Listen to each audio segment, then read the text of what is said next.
seminar, yaitu sesi pemaparan materi. Yang pertama kami beri waktu kepada Bapak Suseno Hadi untuk memaparkan materi. Silakan Pak. Baik, izin Pak. Baik, saya izin berdiri ya. Kepala Ketua ya, Ketua Umum Garda PMI Pusat, Ketua dan pengurus semua Garda PMI di Arab Saudi ya, di Riyadh ya. Kawan-kawan semua LSM dan semua PMI saudara-saudara yang kami hormati. Assalamualaikum warahmatullahi wabarakatuh. Karena tadi sudah disampaikan panjang lebar dan waktunya mepet, saya ingin menekankan saja. Saya tertarik dengan topik yang disampaikan di atas ya, pemberdayaan dan perlindungan. Tadi Pak Subali, Pak Imam Subali menyampaikan teman baik dari almarhum Mas Miftah Farid. Itu juga kebetulan kawan dekat saya juga sebelum kami berangkat ke Jordan zaman itu. Pertama, ini tentang pengertian saja dulu ya Pak ya. Pengertian saya ingin nambahin supaya ini lebih menjadi pemahaman kita bersama. Pemberdayaan. Apa makna dari pemberdayaan? Pemberdayaan bukanlah orang yang tidak berdaya terus dibuat menjadi berdaya, tidak. Tapi pemberdayaan ini makna umumnya adalah membuat orang lebih berdaya. Ya. Kalau tadi ada 3 pilar, edukasi, advokasi, satunya lagi apa tadi Pak? Pemberdayaan. Pemberdayaan. Nah, itu salah satu tugas. Sebenarnya ada lagi juga nanti memperluas jejaring dan koordinasi. Ya. Nah, pemberdayaan ini harus kita maknai lebih dalam. 2 topik pemberdayaan dan perlindungan ini bukan pekerjaan yang mudah. Ini pekerjaan yang kompleks yang menjadi urusan banyak pihak. Ya. Jadi tidak boleh ini diberikan tanggung jawab pada satu pihak saja. Semua harus berperan, termasuk orang yang mau diberdayakan. Dia harus mau. Ya.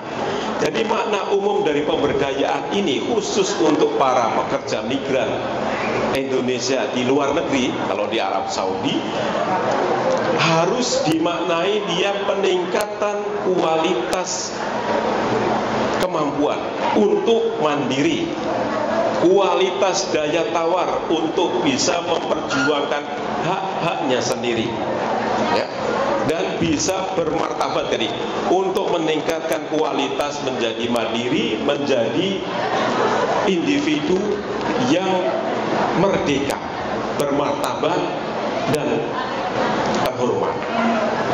Ya, itu. Jadi apa peran dari para LSM, penggerak masyarakat?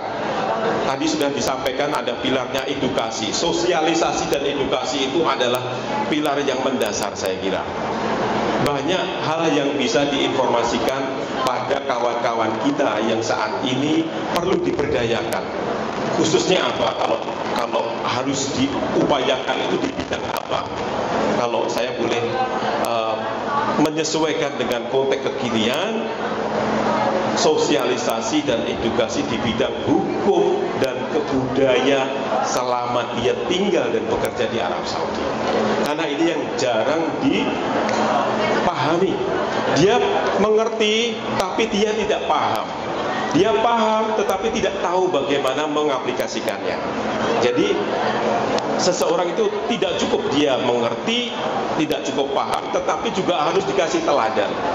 Dan LSM, ini penggerak masyarakat, ya, penggiat masyarakat itu harus menjadi teladan dan memberikan contoh yang baik pada individu-individu tadi supaya dia berdaya lebih. Ya. Selain tadi pemaknaan advokasi dalam bidang hukum juga pelatihan-pelatihan Pak, pelatihan keterampilan dan lain sebagainya itu hal yang baik. Tapi sekarang kan sudah umum, Pak. Pelatihan apa? Pelatihan membuat makanan, pelatihan membuat kue, pelatihan membuat ini. Ada satu pelatihan yang menurut saya lebih urgent sekarang. Apa itu? Karena zamannya sekarang ini adalah zamannya digital, zamannya semua serba paperless, ya, tidak menggunakan paper. Maka pelatihan yang harus diutamakan itu adalah pelatihan tentang literasi media sosial. Orang banyak cara upload TikTok, bagaimana cara upload, membuat YouTube dan lain sebagainya. Menerapkan etika dan moral di sana. Pilihan yang terkait dengan sikap mental spirit media sosial. Ya. Kemudian di bidang pendampingan. Pendampingan ini juga salah satu bentuk pemberdayaan juga. Banyak kawan-kawan saudara kita yang secara hukum, misalnya hukum ketenagakerjaan, hukum tentang hak dan kewajiban itu tidak tahu. Dan saat dia terkena kasus, dia didolimi, dia down keadaannya, maka dia perlu didampingi.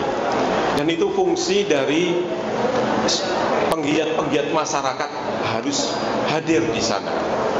Saya kira ya, tidak cukup pendampingan edukasi, tapi harus ada satu lagi. Apa itu?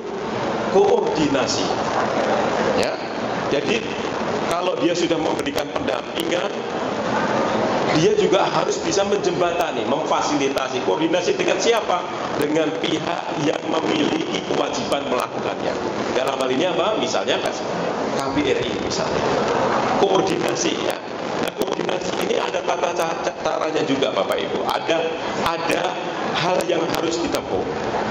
KBRI dalam melakukan hal-hal selalu berpatokan pada aturan-aturan yang berlaku. Ya. Dalam hal pemberdayaan pun kita juga dituntut untuk mematuhi aturan-aturan. Tidak hanya aturan-aturan yang berlaku di Indonesia, tetapi juga di Arab Saudi. Ya. Oke, saya langsung masuk ke dalam perlindungan saja. Kalau ini kata-katanya perlindungan ya, ini masih mengadopsi tadi Pak Imam Subali menyampaikan Undang-Undang nomor 39 tahun 2004. Itu tentang perlindungan dan penempatan tenaga kerja Indonesia. Kata-katanya kan perlindungan. Menjadi Undang-Undang nomor 18 tahun 2017, yaitu Undang-Undang Pelindungan ya, pekerja migran. Beda. Ini perdebatannya panjang. Saya tahun 2017 baru mau membaca perlindungan itu. Apa bedanya? Kalau kata-kata perlindungan ya, itu mempunyai turunan kata berlindung.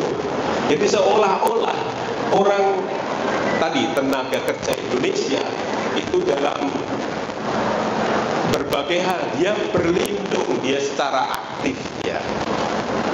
Padahal yang diinginkan pemerintah tidak seperti itu. Di undang-undang yang baru adalah pelindungan. Pelindungan itu apa artinya? Memberi lindungan. Ya. Jadi undang-undang yang baru ini mempunyai semangat negara hadir. Ya.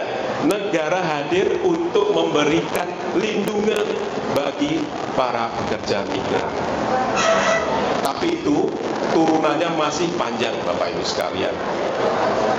Kalau dulu undang-undang yang terdahulu itu hanya memberi perhatian pada proses penempatannya.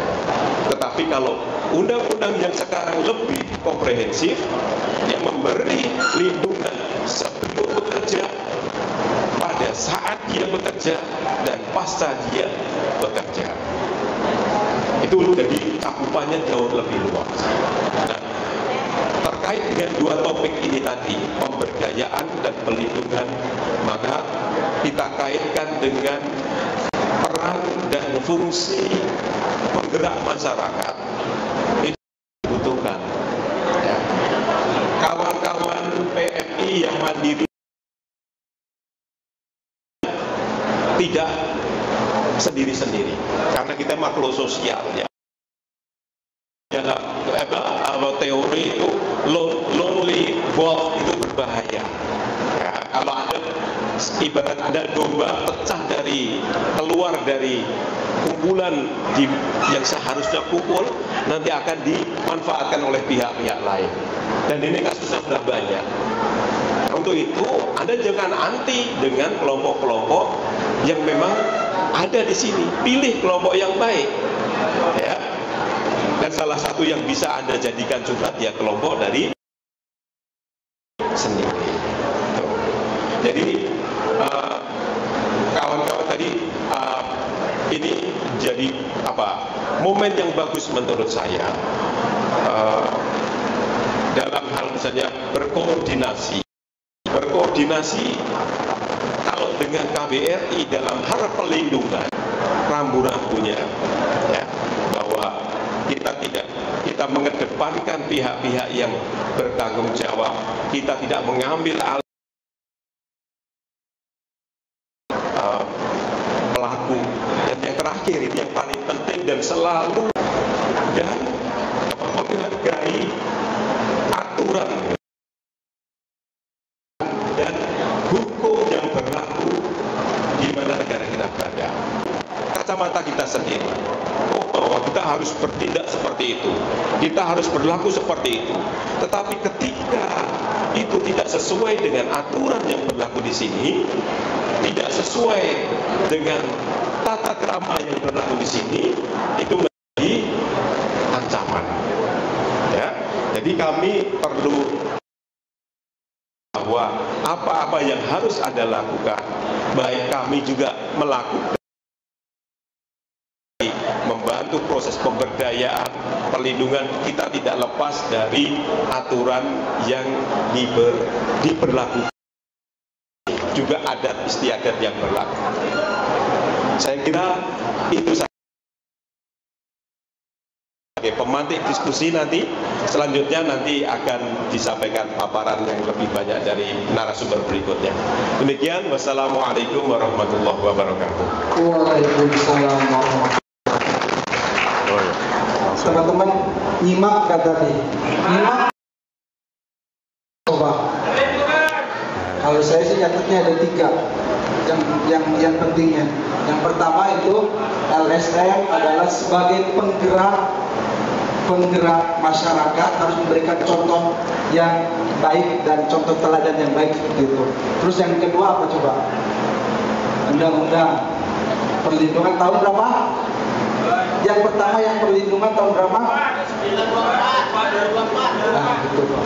Ya, gitu. Makanya teman-teman mohon konsentrasinya fokus ke narasumber ya. Jangan ngobrol, oke? Please jangan ngobrol. Soalnya ini banyak ilmu yang akan disampaikan. Baik. Oke, selanjutnya kami panggil saya tadi maaf, lupa. Terima kasih Pak mendengar materinya. Selanjutnya kepada Bapak Erianto Nazaris menyampaikan pemaparan materinya Pak. Bismillahirrahmanirrahim. Assalamualaikum warahmatullahi wabarakatuh. Wa ala alihi wa sahbihi rasulillahi ajma'in, amma ba'du. Rabbi israh li sadri wa yassir li wahlul 'uqdatam min lisani yafqahu qawli.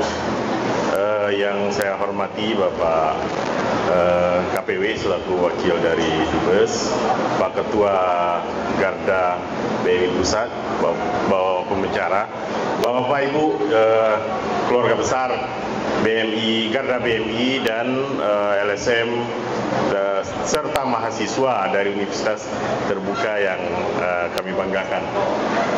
Saya langsung saja. Saya sebenarnya tadi baca-baca ini Garda BMI ini apa. Saya bukalah situsnya, ya kan? Di situ saya baru tahu, saya cari itu Pak Imam Subali. Kemudian saya lihat di sini ada baca tujuan, nilai. Kalau ini diamalkan udah selesai ini dunia. Yakin saya. Menyampaikan kepada yang baru dilantik dan yang bergabung baca ADART Garda BNI. Kalau nggak ngerti baca di Google gitu. Nah, bahkan di sini ya saya pun juga kaget. Ini disumpah tadi. Pakai asyhadu an la ilaha illallah. Bahaya itu kalau seandainya bermacam-macam nanti. Karena di sini dibilang. Jadi saya hanya mengingatkan yang disumpah tadi, jangan sampai kena makan sumpah. Ya. Karena kalau soalan sumpah ini kita udah profesional. Ya apalagi kalau kita PNS ya dikecilin aja. Saya kan nggak ikut baca. Yang baca kan yang dekat. Bapak Ibu banyak di sini, termasuk Bapak Ketua. Bahwa kalau sumpah ini, kalau tadi Bapak Ketua serius meniatkan untuk yang canda-canda seandainya tadi, udah saya asal-asalannya dia akan terikat. Buka kaji lama lagi di pesantren. Ya Pak Ketua ya. Nah, itu yang salah satu produk konkret hasil pemberdayaan Garda BNI ini adalah moderator kita hari ini. Saya masih ingat akhir tahun pertengahan tahun datang ke saya, dia diskusi segala macam. Ya kan? Saya tantang. Ayo, mungkin yang dari UT masih ingat, ajak saya untuk diskusi. Saya tantang seperti itu. Dan memang ada saya dikasih kali ya. Udah 2 kali. Nah, tapi kan saya ingin kalau bisa diskusi Allah. Ini beda Pak, kalau kita materi di Indonesia dengan di sini. Kalau di sini tanda tangan, ada yang tinggal.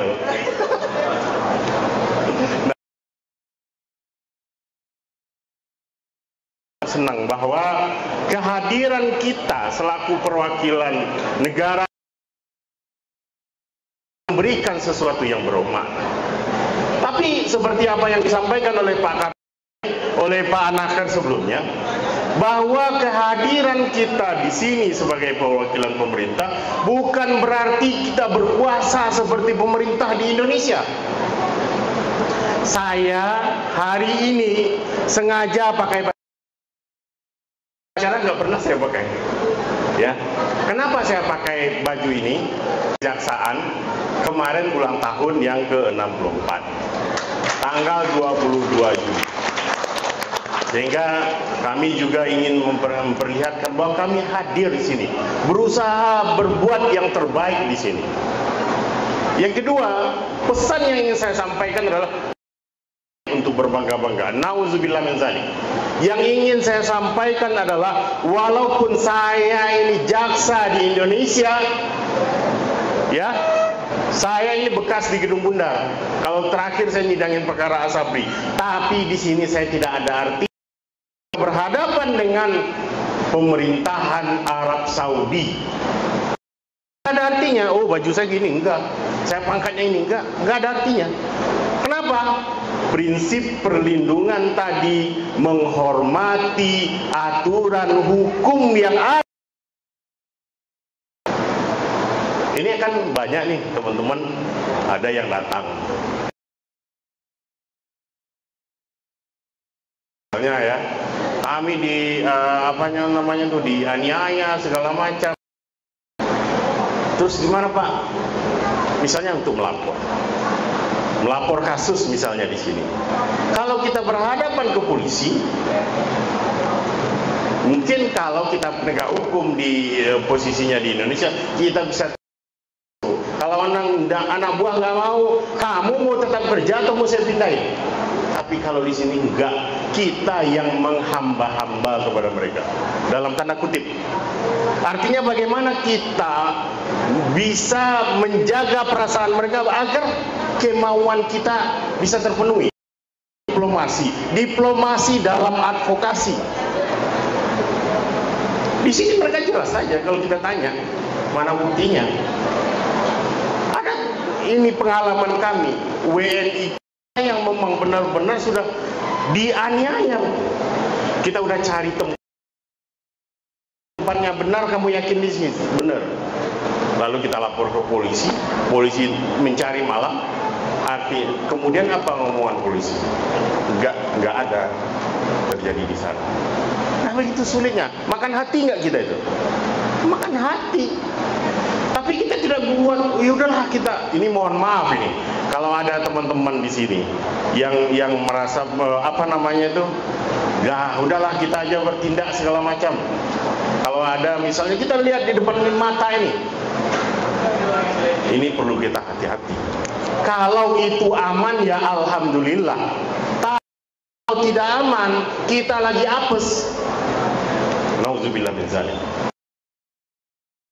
Sampaikan, mungkin bagi kita sederhana ya. Ada kasus kebetulan kemarin saya ikut mendampingi di pengadilan. Ini kasusnya agak berat ya, kasus teroris. Tapi saya baca dari keterangan yang ada, kasusnya sederhana. Dia belanja istilahnya di Mekah itu, waktu umrah belanja ya pakaian segala macam lah gitu.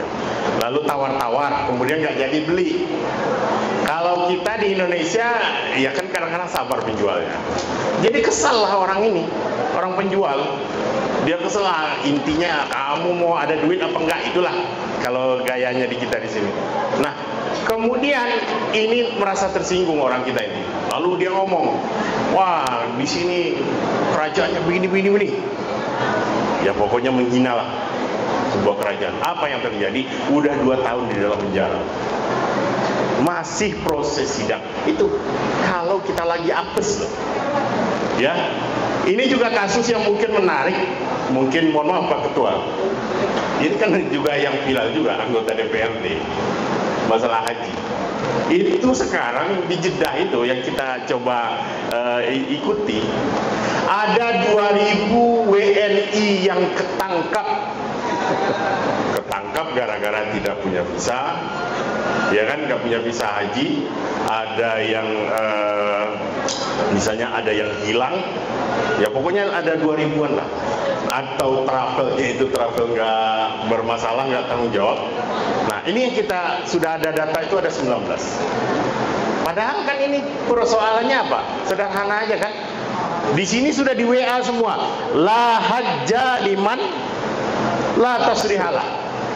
Ya, kalau salah saya bacanya mohon dikoreksi Bu ya. Tidak ada jenis haji. Itulah nafiah kalau anak pesantren ya. Tidak ada jenis haji tanpa ada tasrih. Sederhana. Saya cari aturannya. Ternyata aturan itu nggak ada. Maksudnya dari segi undang-undang nggak ada. Itu hanya imbauan. Tapi di sini diterapkan. Buktinya mana yang nggak ada tasrih haji ditangkepin.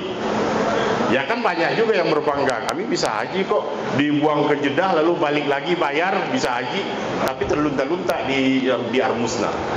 Nah, apa yang ingin saya sampaikan? Ini adalah aturan di Arab Saudi. Kita bermain di di dunia abu-abu. Kalau kita untuk tidak mematuhi.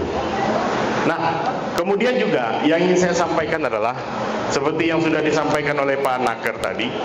Ini kan ada, saya baca nih, Undang-Undang Nomor 3799 tentang hubungan luar negeri.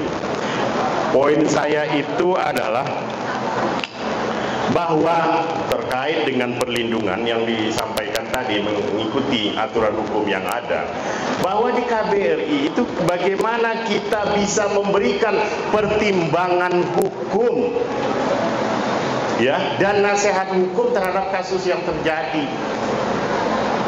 Ya intinya kalau kita tidak bisa berjalan ke lapangan, kita tidak bisa bertindak karena keterbatasan, kita punya ngasih pendapat. Kami di KBRI terbuka. Ya, saya kebetulan sebagai jaksa tugas kita itu adalah jaksa pengacara negara. Kalau Bapak Ketua mungkin di daerah mungkin tahu. Kalau ada masalah atau kasus yang minta pertimbangan hukum, kami kasih, kami pelajari. 2 tahun saya di Kalimantan itu aja kerjaan. Misalnya jadi memberi pertimbangan hukum ke Pemda, ke BUMN. Ya, tapi kalau di sana kan ada tanda tangannya. Kalau di sini gratis, insya Allah. Kalau datang ke tempat saya kasih konsumsi. Kalau enggak nanti tuntut saya. Bapak bohong, ya. Nah, itu yang kita manfaatkan. Seperti yang disampaikan oleh Pak Mahendra, kita memberikan pengacara, penterjemah. Nah, memang idealnya itu kan semua kasus itu adalah pakai pengacara. Tapi kan kondisinya satu pengacara berapa di sini? Berapa Pak KPW? 100 ya? Atau 70? 140.000 rial, berapa tuh duitnya dia? Satu kasus. Apakah mungkin semua kasus dimintain pengacara? Kan banyak juga orang yang di medsos, cariin saya pengacara. Duit dari mana? Nggak mungkin kan? Duit dari mana? Tentu kita pilah-pilah kasus yang memang layak untuk di... Tapi ada kasus yang coba kita dampingi. Bagaimana caranya? Bagaimana caranya adalah kita mengkonsultasikan kasusnya seperti apa, celah-celahnya untuk membela diri bagaimana. Saya ada kasus yang alhamdulillah bisa berhasil. TNI kita, dia dituduh melakukan penipuan. Jadi di Damam sana, sebuah perusahaan bidang perminyakan, dia mengajak untuk bisnis invest di forex di Jakarta. Nah, mengajak anggotanya, lalu itu sudah jalan. Peran awal saja, dan itu sudah beruntung mereka. Kemudian ternyata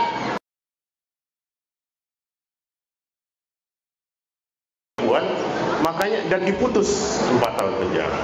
Saya kaget, ini kenapa kok bisa sampai diputus 4 tahun? Apa dia menipunya? Padahal dia sudah minta tolong pengacara, kita sudah kasih. Saya sampaikan ke pengacara, kalau penipuan toh begini caranya.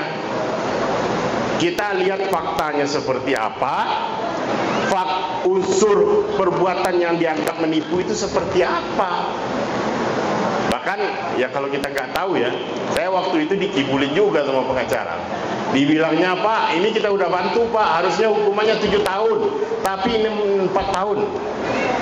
Setelah saya baca putusannya, ternyata saya dikibulin. Dikibulin gimana? Ancaman hukuman itu adalah maksimal 7 tahun, minimal 4 tahun. Ya memang di sini itu hukumannya. Ini udah sama kayak gaya jaksa di Indonesia, dibohong-bohongin. Kamu mencuri ya? Ya. Baca 362 KUHP, mencuri 5 tahun. Ya itu bunyi pasalnya nih. Kamu mau dihukum berapa? Coba lihat. Orang mencuri berapa sih di Indonesia dihukum? Paling setahun itu udah paling banyak. Itu kan dikibul-kibulin. Ampun dah kita dikibulin semua. Artinya apa?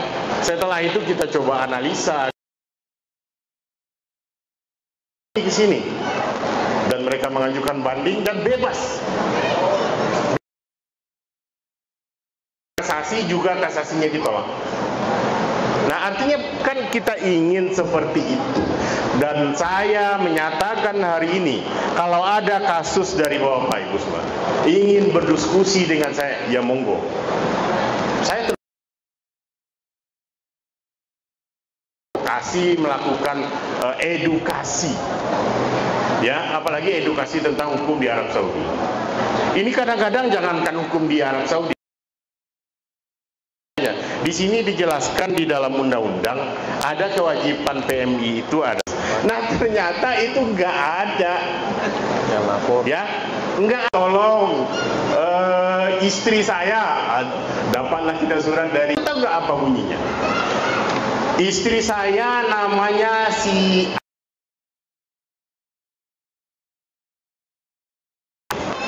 kerja di Riyadh sudah 2 tahun, alamat di Indonesia ini, gimana? Dia dikerja di Riyadh, ini nomor teleponnya. Makanya memang kejujuran kita sendiri. Oke. Terlepas dari misalnya di sini resmi atau tidak resmi, lapor kita nggak punya data. Nah, itu terkait dengan salah satu contoh di sini. Kemudian juga saya ingin sampaikan seperti yang tadi, Pak Anaker, kasus yang banyak itu di sini itu adalah kasus akhlakiyah. Ya, itu mungkin berapa persen ya, 75% lah kasus itu di penjara ada. Kalau ingin tahu, ini penjara di Damam, di Hosim, saya lihat itu. Kalau ingin tahu kasus-kasus yang ada seperti itu, kadang kan bagi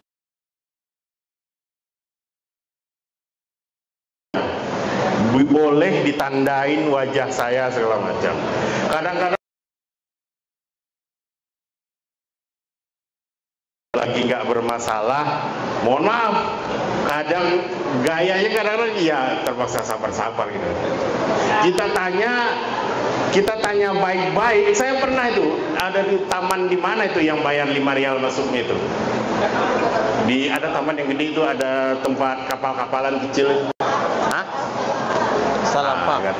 Ya, pokoknya di sana. Ya, kan nggak boleh bawa mainan anak-anak ke dalam kan? Nah, saya ke sana. Saya tanya, Mbak, dari mana Mbak?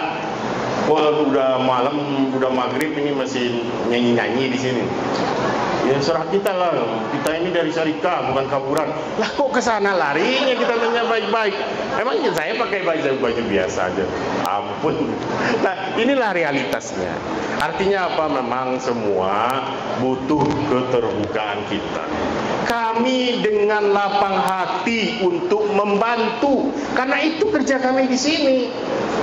Kalau kami nggak bekerja, ya mohon maaf aja, nggak halal rezeki kami. Ya kan? Tapi tolong sama-sama terbuka gitu. Bagaimana kasusnya, kalau ya kita ikuti aturan ulama nanti Pak Berbindul lagi. Enggak, sebentar, lanjut Pak. Ya, nah orang itu kalau mau bisa banyak mau dijadikan perkara di sini. Pemerintah, ini orang KBRI malah masukin warganya.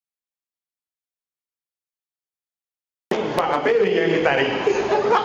Karena yang surat perintah melakukan itu Pak KPU yang nyuruh, kami hanya prajurit aja jalan bagi kita. Nah, yang jadi persoalan itu sekarang adalah itu yang jadi persoalan. Saya terharu dengan nama yarhamukum fil ardi wallahu yarhamukum.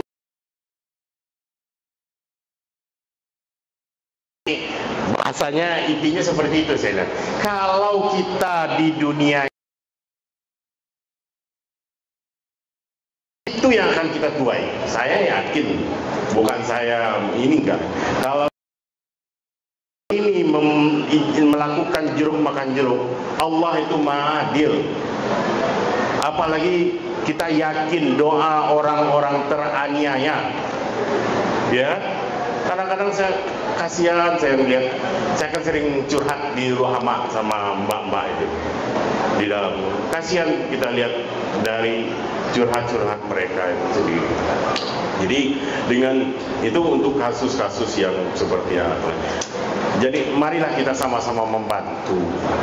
Istilahnya itu kalau tidak bisa membantu dengan materi, bantu dengan pikiran atau setidaknya dengan doa. Jangan jerumuskan. Ini ada statement, ya, ada statement yang saya dengar. Ya biarin aja, dia kan cari duit di sana. Yang masalahnya bagi yang korban juga ngomong kayak gini, kalau saya nggak kerja di sini, emang bapak bisa kasih duit saya.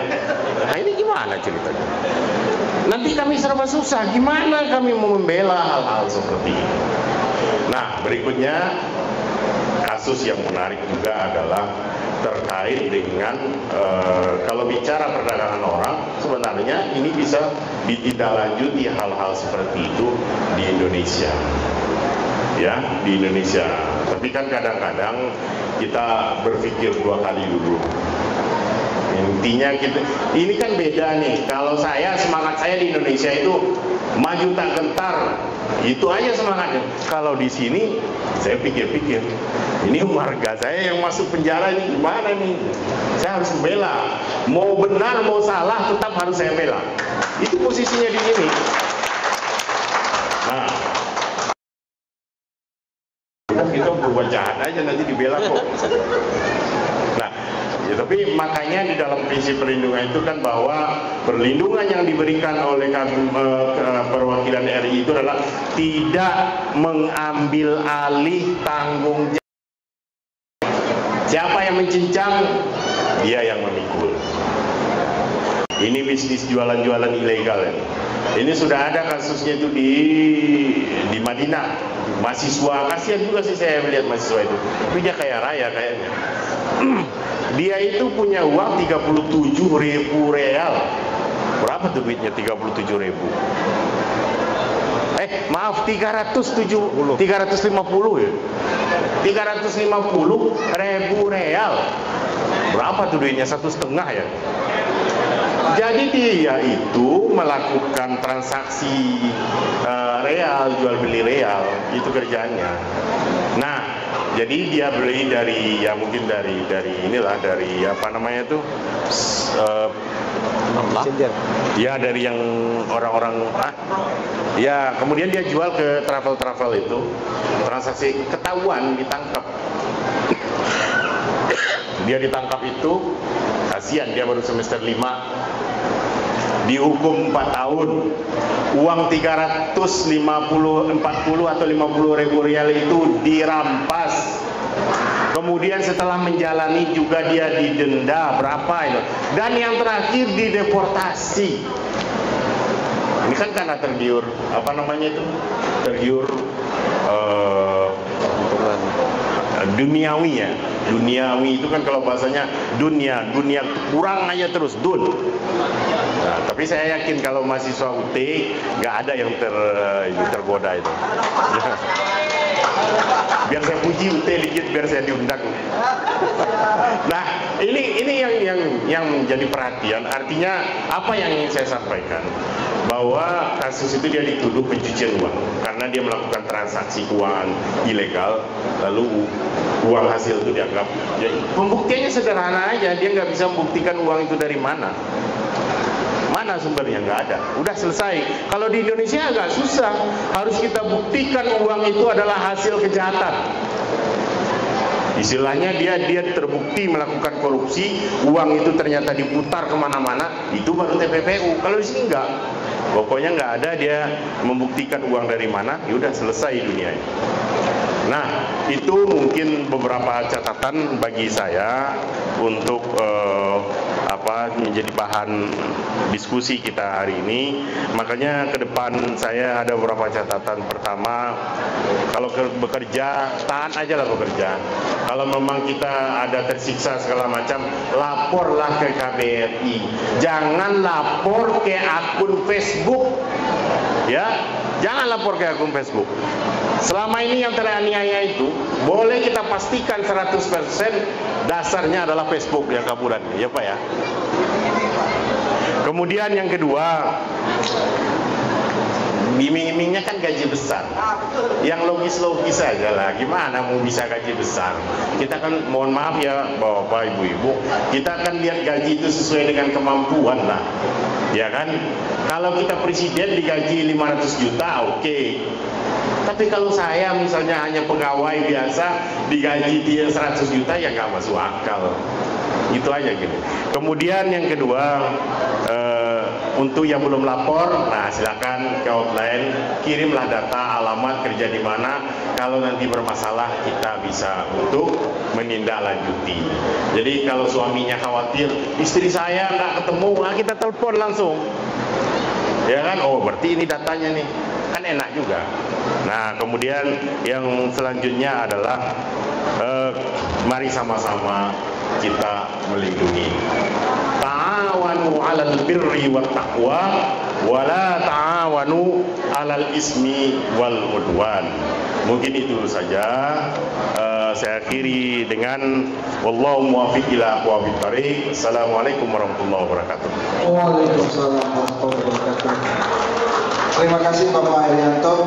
Yang saya catat di sini, yang paling penting ya, KBRI adalah rumahnya PMI. Ya. Jadi jangan takut kalau ada kasus datang langsung ke Ankum, tahu Ya. KBRI lah ya.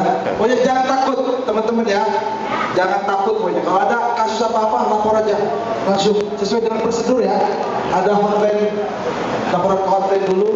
Kalau nggak ditanggapi 3 hari langsung aja datang ke KBRI ya. Itu. Terima kasih Pak. Selanjutnya kami undang Bapak Sarifudin Ahmad untuk memaparkan materinya Pak. Silakan Pak. Terima kasih. Assalamualaikum warahmatullahi wabarakatuh. Alhamdulillahirabbil alamin wassalatu wassalamu ala asrofil anbiya'i wal mursalin wa ala alihi wa sahbihi ajma'in. Amma ba'd. Yang terhormat Bapak KPW yang mewakili, yang saya hormati Bapak Ketua DPP Alhamdulillah sudah sampai dilihat, serta dari Ormas dan LSM yang saya banggakan. Berhubung ini oleh kedua pemateri ini Pak, jadi saya hanya penutup saja. Ini pukul sesuai dengan bidang saya, kemudian tadi disebut sebagai fungsi kami yang bagian berkoordinasi dengan Mabahis Al-Amah atau GID dan juga dengan chat security. Jadi kalau yang urusan-urusan anak-anak Indonesia PNI yang agak nakal-nakal itu biasanya diserahkan ke saya. Jadi bapak-bapak, ibu-ibu kalau tidak sampai dipanggil KBRI dan karena selangkah lagi bapak bisa dideportasi kalau memang tidak bisa dibina. Itu mungkin sekilas, tapi dalam kesempatan ini hanya ada 2 yang saya sampaikan. Saya tertarik dengan tadi penyampaian Pak Kiai Haji Maksubali terkait dengan planning Pak ke depan, terutama yang sudah lama-lama tinggal di Arab Saudi Pak. Kenapa perlu planning? Karena situasi politik ketenagakerjaan Arab Saudi tidak mendukung untuk pekerja asing akan terus eksis di Arab Saudi. Kenapa? Karena hampir seluruh negara-negara Teluk saat ini sedang menyiapkan persiapan menghadapi fase setelah minyak tidak lagi digunakan, Pak. Ini kaitan dengan perubahan iklim, di mana setiap negara secara gradual itu harus mengurangi penggunaan energi fosil, Pak, termasuk minyak bumi. Jadi ini merupakan ancaman besar sekali terhadap Arab Saudi dan negara-negara Teluk untuk mengurangi penggunaan minyak. Dan ini akan dampaknya luar biasa, Pak. 50 tahun ke depan kemungkinan minyak akan berkurang hampir 20-30%. Dan ini income akan turun gratis. Nah, oleh karena itu Saudi saat ini sedang gencar-gencarnya menyiapkan para pekerja Arab Saudi agar supaya bisa berkompetisi dengan pekerja-pekerja asing. Oleh karena itu bapak-bapak mungkin bisa melihat, Pak, supir sekarang sudah mulai berkurang, ya nggak? Supir itu kalau masuk ke Lulu atau Hypermart itu kasir-kasir sudah ada mulai perempuan Arab yang dulu sama sekali sudah boleh. Perempuan di Arab Saudi juga sekarang sudah boleh nyetir, Pak. Jadi Tujuannya apa? Tujuannya adalah bagaimana Arab Saudi ingin agar supaya wanita, perempuan Arab Saudi juga bisa memiliki skill-skill untuk menghadapi era pasca minyak nanti. Nah, oleh karena itu, Bapak Ibu mumpung yang masih ada di sini, persiapkan planning ke depan. Kumpulkan uang sebanyak mungkin. Kita punya planning nanti masa depan di Indonesia, bikin usaha, persiapan mulai dari sekarang. Agar supaya ketika saatnya nanti tiba, kita sudah siap. Dan ini tentu butuh sinergi antara KBRI dengan PMI kita di sini, termasuk dengan ormas-ormas, untuk ini bagus sekali Pak, seandainya dilakukan pelatihan-pelatihan semacam manajemen keuangan Pak. Di Indonesia kan banyak tuh tentang pengelolaan keuangan yang bagus Pak. Selama 1,5 tahun saya belum pernah melihat itu. Jadi pelatihan bagaimana menggunakan uang yang bagus. Jadi kalau misalnya kita dapat gaji 10.000 real gitu kan, berapa persennya harus disisakan, berapa persennya untuk investasi, berapa persen untuk hidup, dan kalaupun investasi usaha apa kira-kira yang, nah ini biasanya banyak sekali pakar-pakar kaitan itu di Indonesia, dan ini mungkin bisa menjadi salah satu program kegiatan daripada Garda PMI ke depan. Itu saya kira penting. Jadi perlu planning yang bagus. Saya sepakat sekali dengan Bapak Kiai Haji Jazuli tadi, perlu planning ke depan. Dan ini harus menjadi kesadaran kita bersama. Kemudian yang kedua terkait dengan beberapa kasus yang tadi disebut-sebut oleh Pak Atkum ya, kaitan dengan politik dan terorisme. Tadi Pak KBW menyebutkan ada sekitar 25 orang Pak.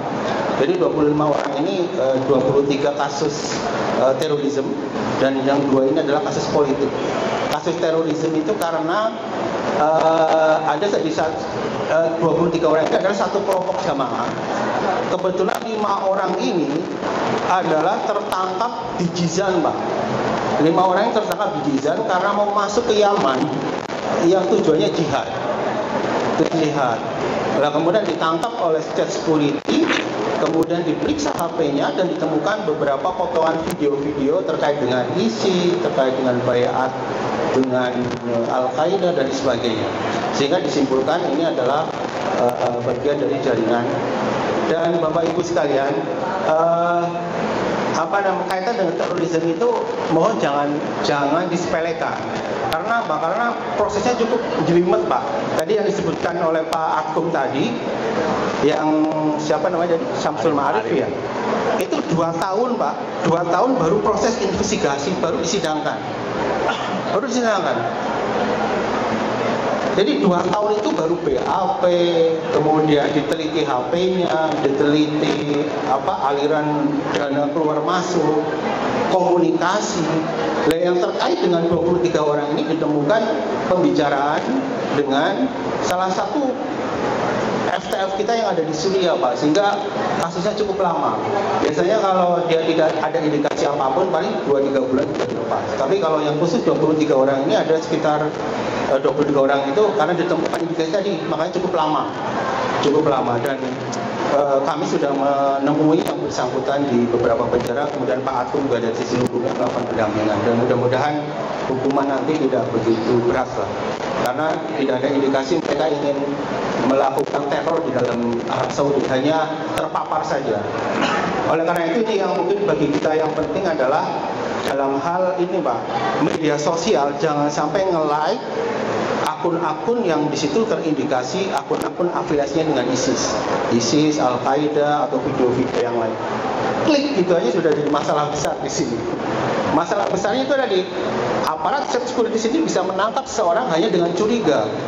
Dan waktu kapan selesainya investigasi urusan mereka Pak. Bisa sebulan, 2 bulan, 3 bulan, 2 tahun, 4 tahun. Saya sekitar 3 bulan yang lalu saya ke Jahban Pak. Jadi penjara khusus terorisme. Di situ ada itu sudah 4 tahun Pak.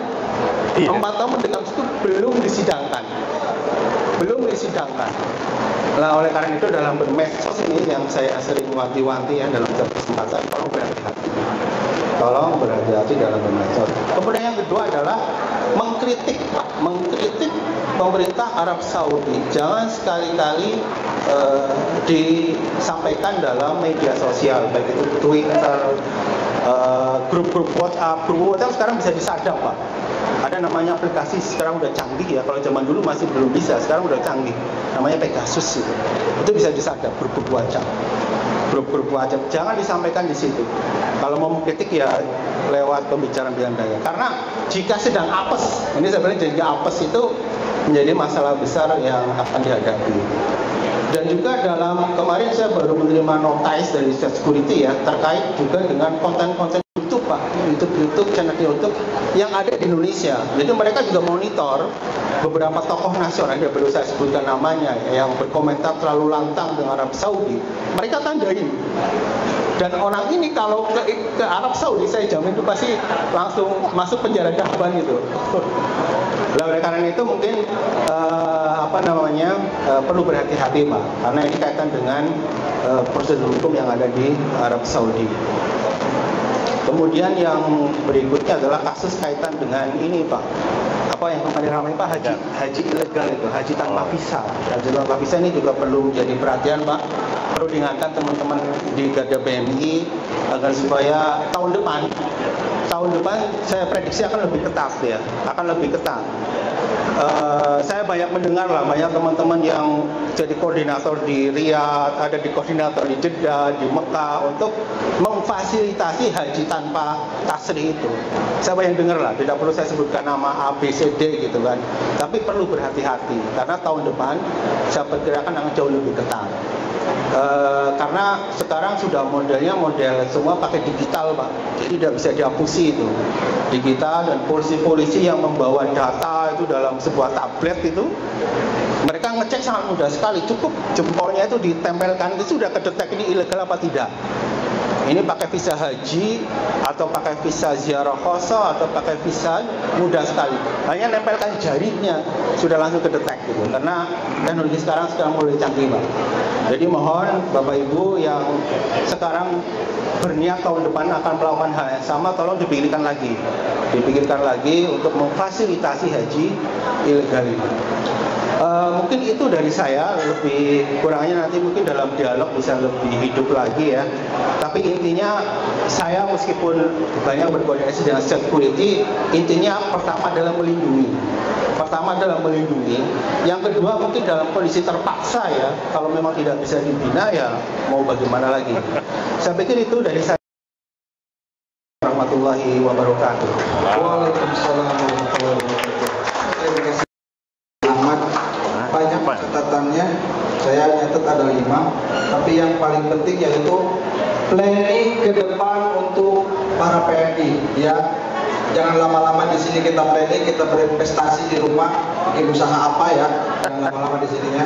Terus yang kedua adalah bijak dalam bermedia sosial ya teman-teman, tolong untuk bijak dalam bermedia sosial.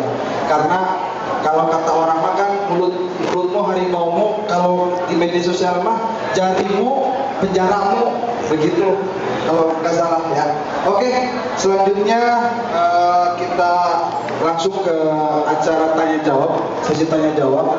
Mungkin teman-teman udah menyiapkan pertanyaan-pertanyaan yang dahsyat, langsung aja tembak aja langsung, tanyakan langsung pada para narasumber ini. Namun di sini ada peraturannya sebelum mengajukan pertanyaan, yaitu pertama tunjuk jari dulu ya, acung dulu tunjuk jari sebelum bicara. Terus kedua maksimal 3 orang untuk 1 kali pertanyaan dan masing-masing maksimal 2 pertanyaan ya.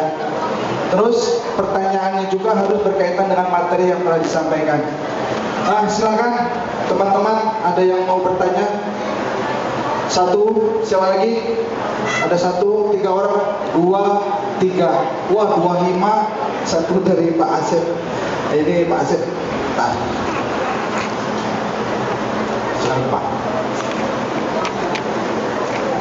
Assalamualaikum. Assalamualaikum. Nama saya Asep dari Cianjur, Yayasan Cianjur. Waduh. Oke, dari saya mau menyimak dari Bapak Suseno Hadi. Tadi saya mencatat bahwa kita harus melaporkan diri, bukan gitu Pak? Sampai di mana keseriusan dari KBRI ini untuk melaporkan diri? Karena hanya ucapan atau hanya jadi pemeriksaan atau tetapi tidak implementasi dan eksekusi untuk mendata. Yang kedua adalah dari Bapak Mahindra tadi, banyak kasus-kasus yang terutama pada salah satunya adalah kematian dan kesehatan. Kita di sini ada yang legal dan ilegal. Kita kesusahan itu yang ilegal dari untuk mengecek kepada rumah sakit atau sakit. Banyak yang sakit tetapi tidak mempunyai asuransi. Sedangkan kita di negara kita membayar BPJS. Nah, orang-orang dari KBRI itu sendiri. Terima kasih. Iya, terima kasih Pak Asep. Ya, kami langsung ke pertanyaan. Oke, selanjutnya Pak Ari. Baik. Bismillahirrahmanirrahim. Assalamualaikum warahmatullahi wabarakatuh. Mungkin saya mau menyentuh dua hal. Pertama tentang perlindungan dan kedua tentang pelanggaran pidana. Saya mau menyentuh ini soal hulu. Tadi banyak sekali di awal dibahas soal Undang-Undang Nomor 18 Tahun 2017 itu. Saya mau menanyakan soal pasal di ketentuan Undang-Undang Nomor 18 Tahun 2017 itu Pak APW, pasal 12, pasal 13 dan 14. Di pasal 12-nya itu misalnya ada perjanjian kerjasama antara perusahaan penempatan dan mitranya yang di sini. Kemudian di pasal 13-nya itu adalah perjanjian penempatan pekerja dengan perjanjian penempatan pekerja dengan pelaksana penempatan. Ya. Itu pasal 13. Kemudian pasal ke-14 itu adalah perjanjian kerja antara si pekerja dengan pemberi kerja. Nah, saya itu agak bingung gitu dengan ketiga pasal ini. Karena kenapa tidak di-merge aja gitu? Karena ada dua perjanjian. Perjanjian yang pertama yaitu adalah perjanjian antara dengan penyalur tenaga kerja yang itu sebenarnya tidak ada fungsi. Kita di sini ada perjanjian baru antara pemberi kerja. Di sini saya nggak tahu apa urgensinya pasal 13 itu perjanjian antara pelaksana penempatan dengan pemberi kerja itu, karena itu nggak ada gunanya gitu. Di sini gajinya sangat tinggi, tetapi ketika di sini malah jadi kecil karena harus membuat perjanjian baru gitu. Nah, saya cuma bertanya kenapa pasalnya tidak di-merge aja sehingga kita punya kekuatan hukum untuk membela diri. Perusahaan penempatan pekerja, sehingga ketika kita berhadapan di maktabul amal itu semua terlibat antara perusahaan penempatan, pemberi kerja dan si pekerja itu sendiri. Nah, saya kira itu ingin tanggapannya apa pasal itu perlu, saya kira menurut saya perlu dirubah. Bagaimana pendapat Pak KPU? Itu yang pertama, Pak Moderator. Yang kedua, mohon maaf. Yang kedua, soal Undang-Undang ITE. Ketika terjadi pelanggaran oleh warga negara Indonesia,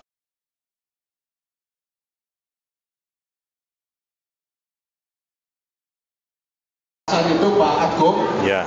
Nah, ketimbang kita atau pihak KBRI melaporkan ke otoritas lokal, itu akan merembet kemana-mana. Tetapi apakah ketentuan dalam Undang-Undang ITE, misalnya pasal 27, 28, 29 itu, apakah menerapkan prinsip yurisdiksi ekstrateritori, Pak?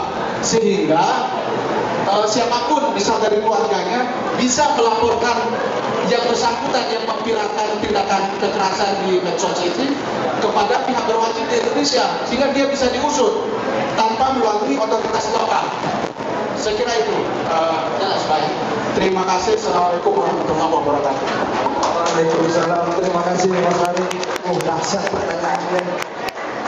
Pasal 12, 13, 14 sama Undang-Undang ITE. Selanjutnya, Mas Oca, Mbak Oca, silakan. Bismillahirrahmanirrahim. Assalamualaikum warahmatullahi wabarakatuh. Perkenalkan, nama saya Oca, perwakilan dari Pauteria. Saya di sini akan bertanya terhadap perlindungan seperti apa yang akan diberikan kepada para buruh migran dalam segala aspek, terutama kepada mahasiswa Indonesia yang berada di Arab Saudi. Yang kedua, nilai untuk teman-teman garda Bertanya satu mata kuliah itu. nilai jujur patriotisme seperti apa yang akan diterapkan oleh teman-teman garda BRI. Cukup sekian, terima kasih. Wassalamualaikum warahmatullahi wabarakatuh. Waalaikumsalam warahmatullahi wabarakatuh. Tapi katanya pertanyaan yang kedua untuk garda dari rumah. Silakan Pak untuk menjawab pertanyaannya.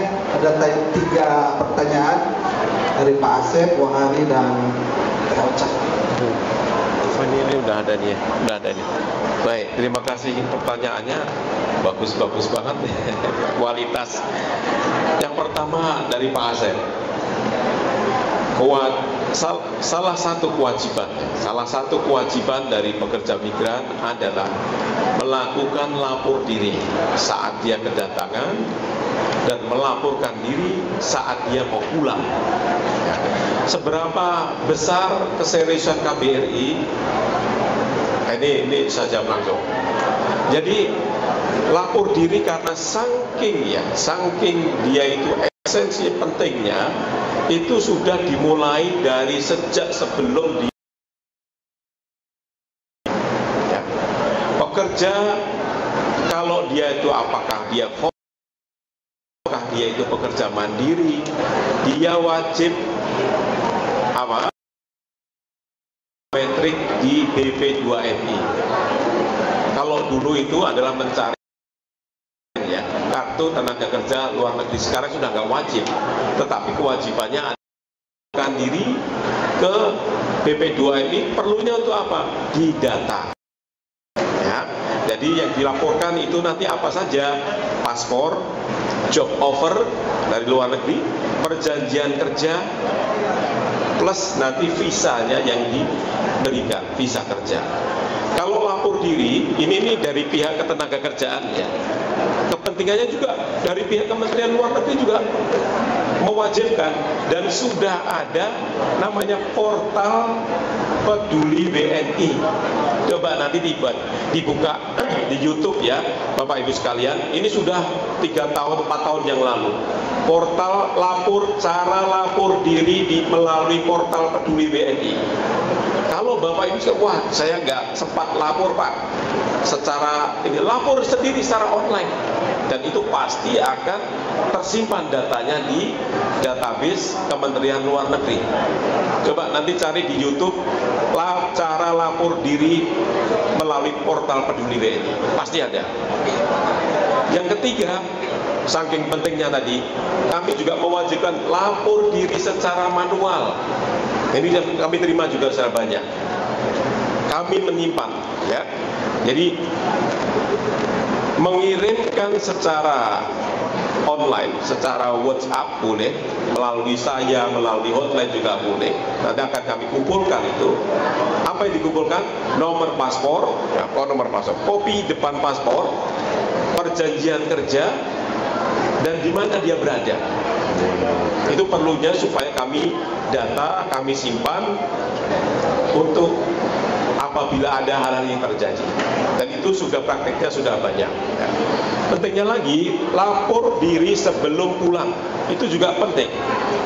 Bapak-bapak, Ibu sekalian, kami melakukan inovasi mulai tahun ini, bekerja sama dengan Kementerian Ketenagakerjaan untuk memberikan pelatihan pada para PMI Purna. Jadi mereka yang sudah hampir mau pulang, melaporkan ke kami, kemudian kita wawancara nanti ke depannya mau ikut latihan apa.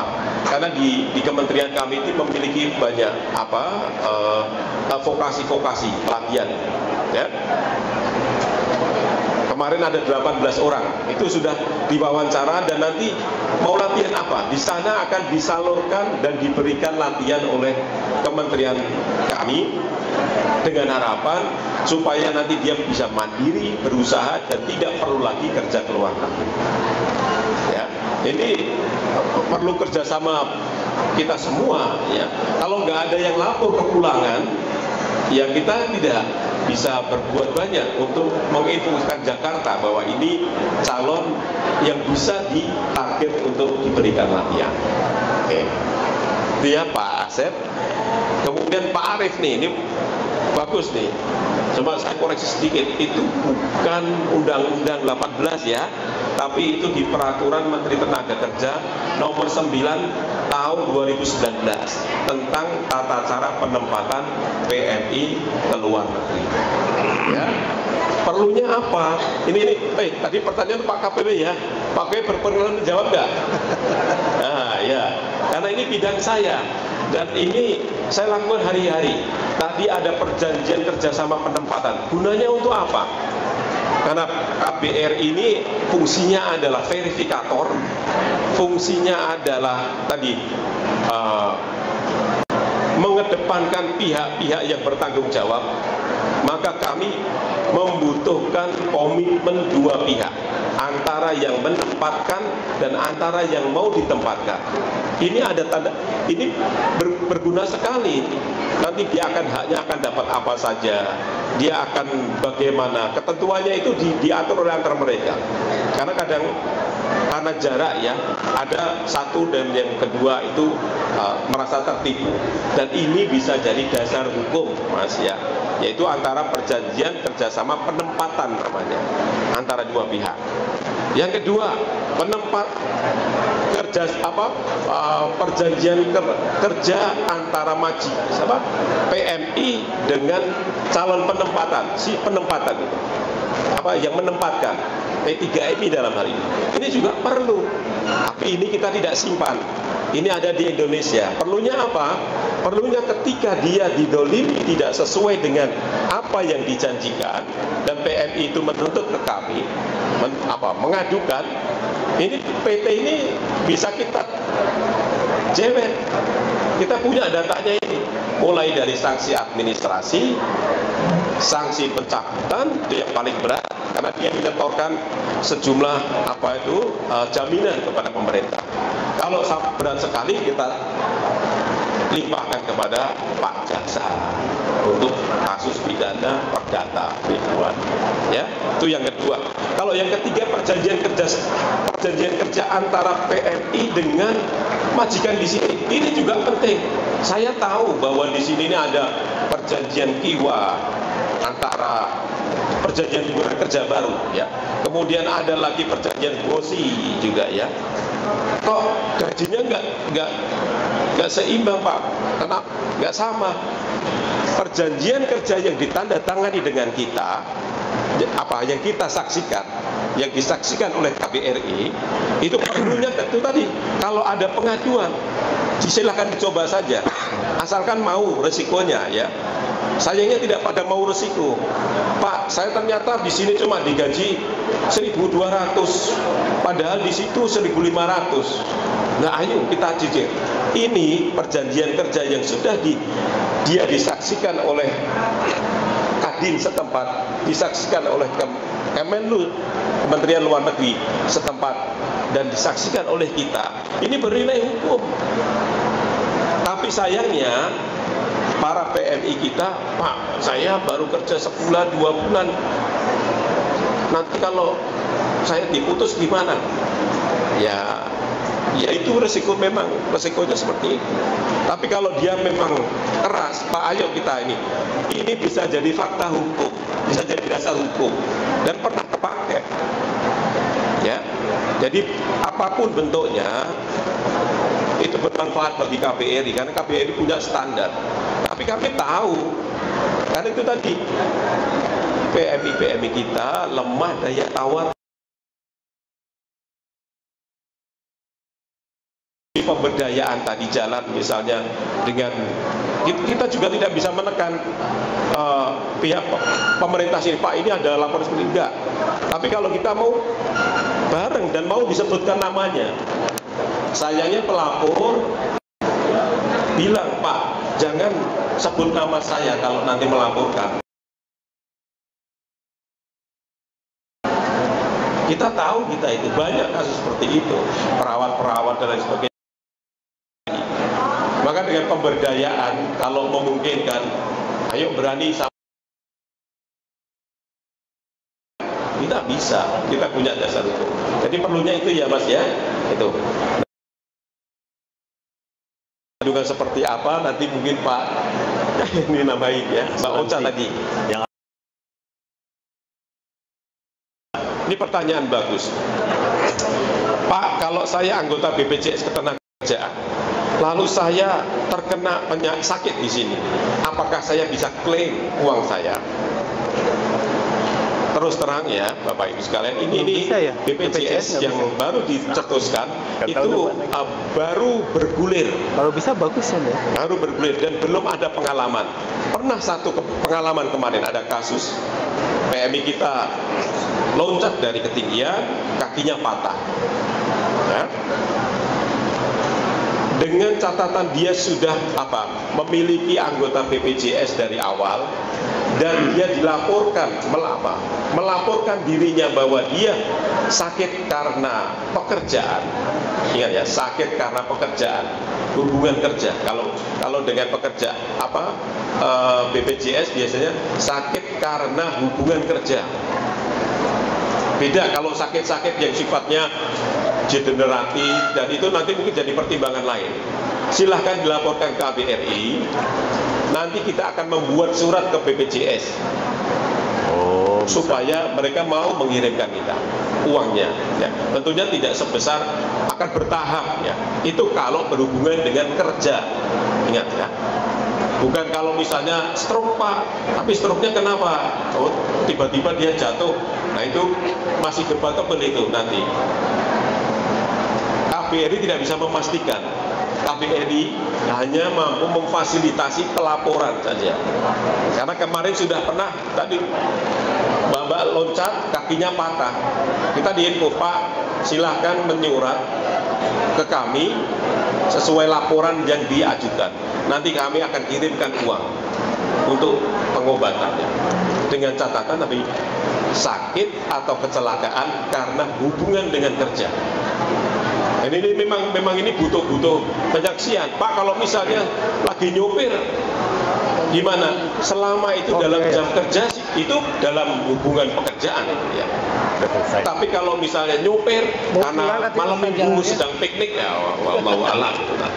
Jadi penilaian ini yang perlu kita sampaikan ke Jakarta. Sekali lagi, KBRI tidak dalam kapasitas memutuskan dia harus dikasih santunan atau tidak. Tapi kita melaporkan. Itu ya. Gitu Pak. Kalau tadi Mbak Ocha nanti ini kita akan kasih Pak Jaksa untuk menjawab. Tapi di dalam, kalau saran saya, Mbak Ocha juga harus baca biar paham di Undang-Undang 18 2017 itu rinci sekali itu. Ada bahkan yang paling banyak itu perlindungan saat Anda berada di negara penempatan. Ada 3 jenis perlindungan. Perlindungan sebelum, sedang, dan setelah. Itu paling banyak itu itemnya ada di pada saat. Dibaca. Pertama, kalau bekerja, tahan aja lah bekerja. Kalau memang kita ada tersiksa segala macam, laporlah ke KBRI. Jangan lapor ke akun Facebook. Ya, jangan lapor ke akun Facebook. Selama ini yang teraniaya itu, boleh kita pastikan 100% dasarnya adalah Facebook yang kaburan. Ya Pak ya. Kemudian yang kedua, iming-imingnya kan gaji besar. Yang logis-logis aja lah. Gimana mau bisa gaji besar? Kita kan mohon maaf ya Bapak Ibu-Ibu, kita kan lihat gaji itu sesuai dengan kemampuan lah. Ya kan? Kalau kita presiden digaji 500 juta, oke. Tapi kalau saya misalnya hanya pegawai biasa digaji dia 100 juta ya nggak masuk akal. Itu aja gitu. Kemudian yang kedua, untuk yang belum lapor, nah silakan ke hotline, kirimlah data alamat kerja di mana. Kalau nanti bermasalah kita bisa untuk menindaklanjuti. Jadi kalau suaminya khawatir istri saya nggak ketemu, nah kita telepon langsung. Ya kan, oh berarti ini datanya nih, kan enak juga. Nah kemudian yang selanjutnya adalah mari sama-sama kita melindungi. Ta'awanu 'alal birri wat taqwa wa la ta'awanu 'alal ismi wal udwan. Mungkin itu saja. Saya akhiri dengan wallahu muwaffiq ila aqwamit thariq. Assalamualaikum warahmatullahi wabarakatuh.